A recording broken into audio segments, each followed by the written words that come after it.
Hello friends, কেমন আছো তোমরা সবাই?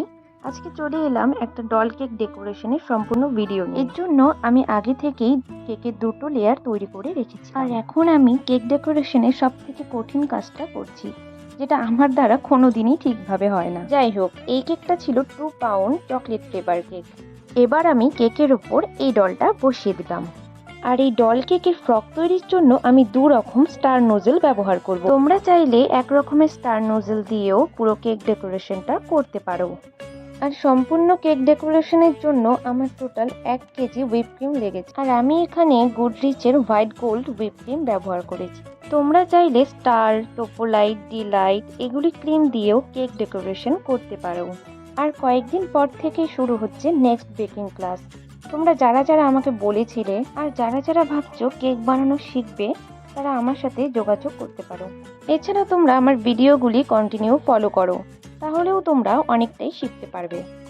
ওপরের লেয়ারটা আমি ডেকোরেশন করেছিলাম একদম লাইট পিঙ্ক কালার দিয়ে, আর নিচের লেয়ারটা আমি একটু ডিপ পিঙ্ক কালার দিয়ে ডেকোরেশন করব।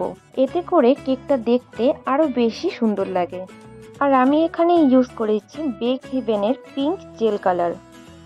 এখন আমি স্টার নোজেল দিয়ে পুরো ফ্রকটা ডেকোরেশন করে নিচ্ছি। এরপর আমি ফ্রকের ওপরের অংশটা বানিয়ে নেব। আর এখানে আমি ইউজ করেছি ছোট স্টার নোজেল, আর এখানেও আমি লাইট পিঙ্ক কালার ব্যবহার করেছি। আর তোমরা তো দেখলে কেকটা বসানোর সময় কেকের পেছনের দিকের কিছুটা অংশ নষ্ট হয়ে গিয়েছিল। সেটা কভার করার জন্য আমি স্টার নোজেল দিয়ে এখানেও ডিজাইন করে নিচ্ছি। আর এখানে আমি কোনো কালার ব্যবহার করিনি, সরাসরি ক্রিম দিয়ে আমি এখানে ডেকোরেশনগুলো করছিলাম। আর এবার আমি সামান্য পরিমাণ গ্লিটার ইউজ করব, যাতে কেকটা দেখতে আরও বেশি সুন্দর লাগে। আর এটা কিন্তু মেকআপের জন্য ব্যবহৃত গ্লিটার নয়, এটা সম্পূর্ণ এডিবল।